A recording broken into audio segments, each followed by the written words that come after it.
All right. Welcome to Scary Short Stories with Tongue Tied.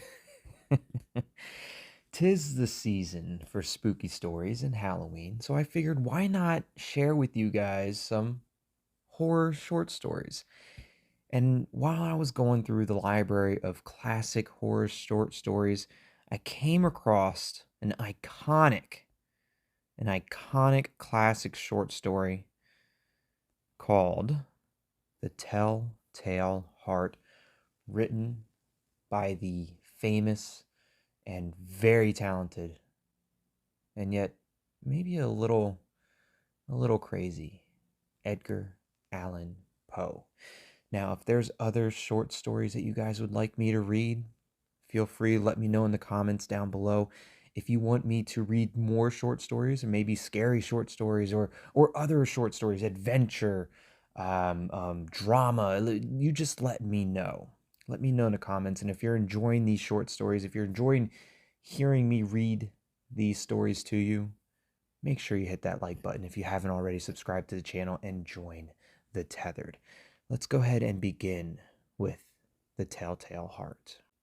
Telltale Heart. The Telltale Heart by Edgar Allan Poe is a classic short story from 1843 about an insane murderer. You can read this famous tale of horror online, illustrated with pictures.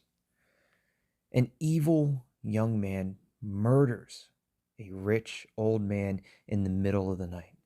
Then he chops up the old man's corpse and hides the bloody parts under the floorboards of his house. But his guilty conscience gets the better of him when the police arrive and ask questions.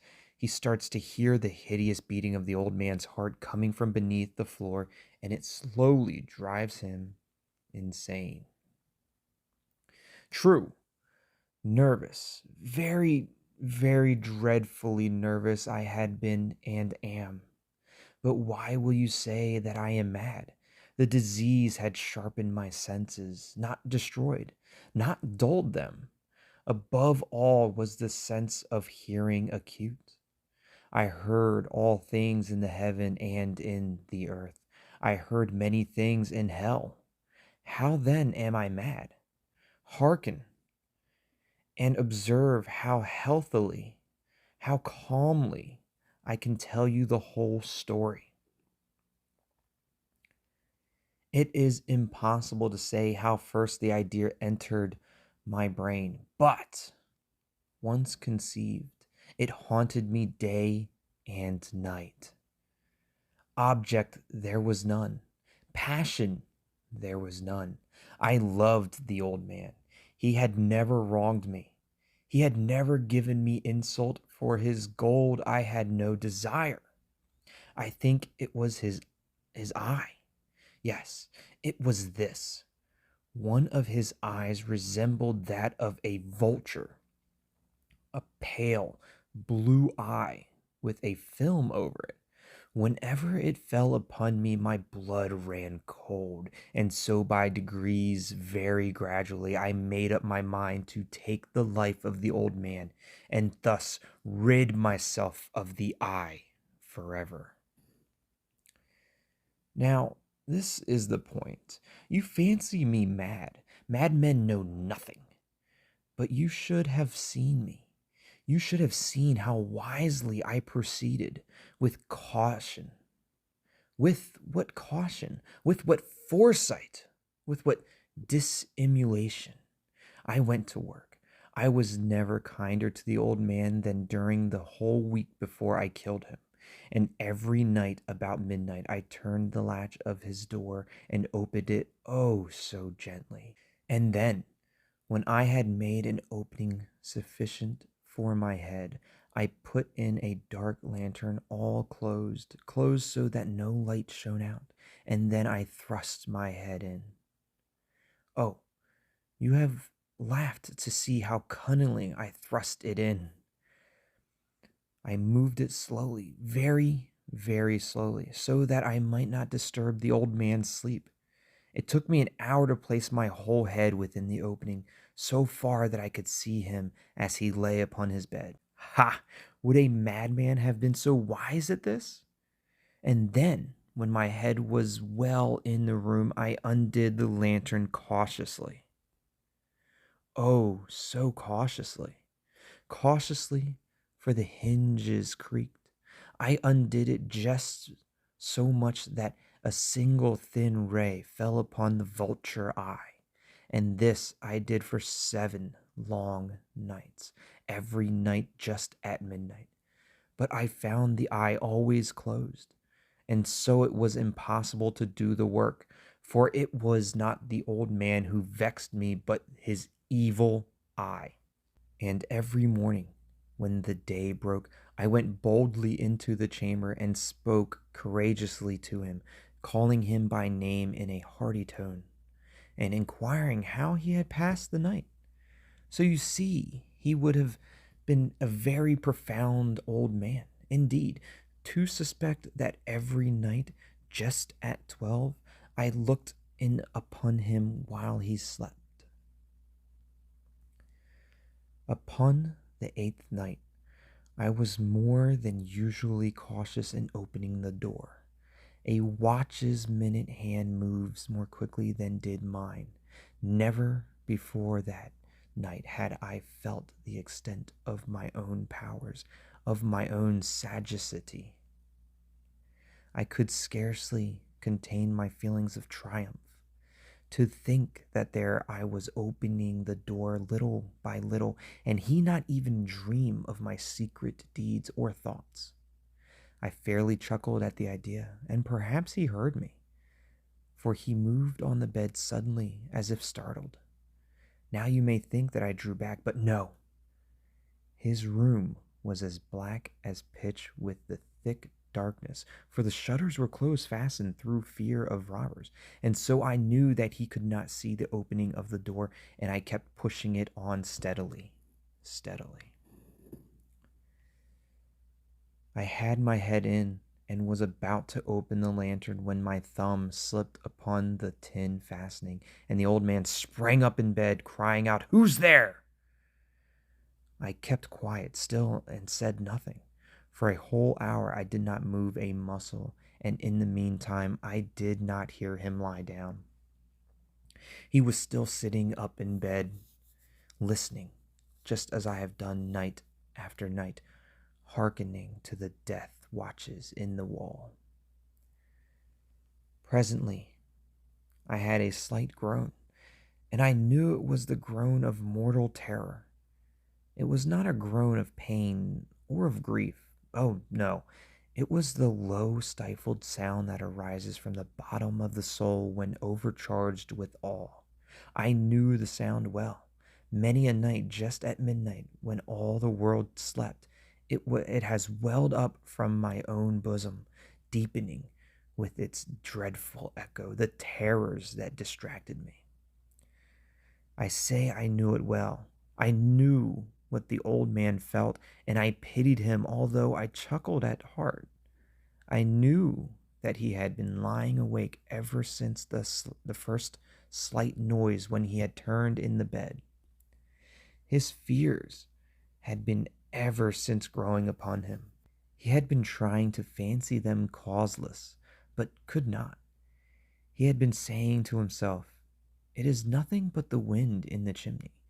It is only a mouse crossing the floor, or it is merely a cricket which has made a single chirp." Yes, he has been trying to comfort himself with these suppositions, but he had found all in vain, because death in approaching him had stalked with his black shadow before he enveloped the victim.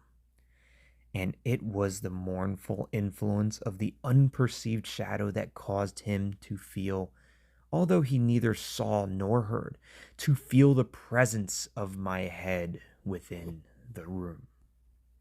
When I had waited a long time, very patiently without hearing him lie down, I resolved to open a very, very little crevice in the lantern. So I opened it. You cannot imagine how stealthily, until a length A single dim ray, like the thread of the spider, shot out from the crevice and fell upon the vulture eye. It was open, wide, wide open, and I grew furious as I gazed upon it. I saw it with perfect distinctness, all a dull blue with a hideous veil over it that chilled the very marrow in my bones. But I could not see nothing else of the old man's face or person, for I had directed the ray as if by instinct precisely upon the damned spot. And now, have I not told you that what you mistake for madness is but over acuteness of the senses? Now I say, there came to my ears a low, dull, quick sound, such as a watch makes when enveloped in cotton. I knew the sound well, too. It was the beating of the old man's heart. It increased my fury as the beating of a drum stimulates the soldier into courage. But even yet I refrained and kept still. I scarcely breathed. I held the lantern motionless. I tried how steadily I could maintain the ray upon the eye. Meantime, the hellish tattoo of the heart increased. It grew quicker and quicker, and louder every instant. The old man's terror must have been extreme. It grew louder, I say, louder every moment. Do you mark me well? I have told you that I am nervous, so I am. And now, at the dead hour of the night, amid the dreadful silence of that old house, so strange a noise as this excited me to uncontrollable terror. Yet, for some minutes longer, I refrained and stood still. But the beating grew louder and louder. I thought the heart must burst. And now a new anxiety seized me. The sound would be heard by a neighbor. The old man's hour had come. With a loud yell, I threw open the lantern and leaped into the room. He shrieked once only. In an instant, I dragged him to the floor and pulled the heavy bed over him. I then smiled gaily to find the deed so far done. But for many minutes the heart beat on with a muffled sound. This, however, did not vex me. It would not be heard through the wall. At length it ceased. The old man was dead. I removed the bed and examined the corpse. Yes, he was stone dead. I placed my hand upon the heart and held it there many minutes. There was no pulsation. He was stone dead. His eye would trouble me no more. If still you think me mad, you will think so no longer when I describe the wise precautions I took for the concealment of the body. The night waned, and I worked hastily, but in silence. I took upon 3 planks from the flooring of the chamber and deposited all between the scantlings. I then replaced the boards so cleverly, so cunningly, that no human eye, not even his, could have detected anything wrong. There was nothing to wash out, no stain of any kind, no blood spot whatever. I had been too wary for that. When I had made an end of these labors, it was 4 o'clock, still dark as midnight. As the bell sounded the hour, there came a knocking at the street door. I went down to open it with a light heart, for what had I now to fear? There entered 3 men who introduced themselves with perfect suavity as officers of the police. A shriek had been heard by a neighbor during the night. Suspicion of foul play has been aroused. Information had been lodged at the police office, and they, the officers, had been deputed to search the premises. I smiled, for what had I to fear? I bade the gentleman welcome. The shriek, I said, was my own in a dream. The old man, I mentioned, was absent in the country. I took my visitors all over the house. I bade them search well. I led them at length to his chamber. I showed them his treasures, secure, undisturbed. In the enthusiasm of my confidence, I brought chairs into the room and desired them here to rest for their fatigues, while I myself, in the wild audacity of my perfect triumph, placed my own seat upon the very spot beneath which reposed the corpse of the victim. The officers were satisfied. My manner had convinced them. I was singularly at ease. They sat, and while I answered cheerfully, they chatted of familiar things. But ere long, I felt myself getting pale and wished them gone. My head ached, and I fancied a ringing in my ears. But still they sat and still chatted. The ringing became more distinct. I talked more freely to get rid of the feeling, but it continued and gained definitiveness, until at length I found that the noise was not within my ears. No doubt I now grew very pale, but I talked more fluently and with a heightened voice. Yet the sound increased, and what could I do? It was a low, dull, quick sound, much such a sound as a watch makes when enveloped in cotton. I gasped for breath, and yet the officers heard it not. I talked more quickly, more vehemently, but the noise steadily increased. I arose and argued about trifles in a high key with violent gesticulations, but the noise steadily increased. Why would they not be gone? I paced the floor to and fro with heavy strides, as if excited to fury by the observations of the men, but the noise steadily increased. Oh God, what could I do? I foamed, I raved, I swore, I swung the chair upon which I had been sitting and grated it upon the boards, but the noise arose over all and continually increased. It grew louder, louder, louder, and still the men chatted pleasantly and smiled. Was it possible they heard not?